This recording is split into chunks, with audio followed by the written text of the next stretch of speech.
მოგესალმებით. თვითკმაყოფილება არის მთავარი მტერი ნებისმიერი მმართველის. თქვენი ანგარიშით ჩანს, რომ ორი საქართველო არსებობს. ერთი, რომელშიც თქვენ ცხოვრობთ, თქვენი ფანტაზიებით და ილუზიებით, თქვენი ჯიბის სტატისტიკის სამსახურის ციფრებით და მეორე საქართველო, სადაც დანარჩენი საქართველო ცხოვრობს. რუსულ რულეტკაში გაუმართლებს თუ არ გაუმართლებს. გადარჩენისთვის ბრძოლაში. თუ არ გაუმართლა და მხოლოდ პენსიაზე ცხოვრობს, არჩევანი უნდა გააკეთოს საკვებსა და მედიკამენტ შორის. შეიძლება არ გაუმართლოს და მაღაროელი იყოს, ჯერ სამსახურს დაკარგავს, ხელფას არ მისცემენ და მე ციხეში ჩასვამენ. ახალგაზრდა ქალი იყოს. თუ მოძალადეს გადაურჩა, შეიძლება დაუდევრობით მოკლას ექიმმა ვერ დაბადებულ ბავშვებთან ერთად.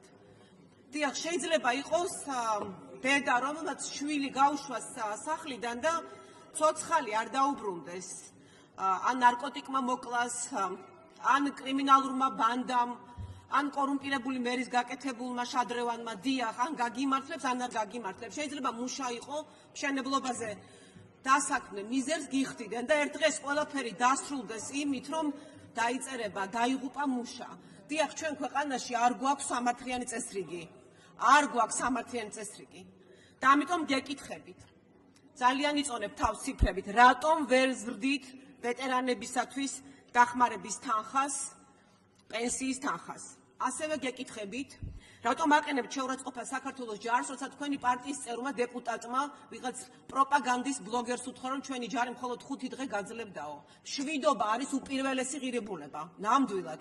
მაგრამ არავის აქვს უფლება შეურაცხყოფა მიაყენოს საქართველოს ჯარს, რომლითაც ჩვენ ვამაყობთ და ვიამაყებთ.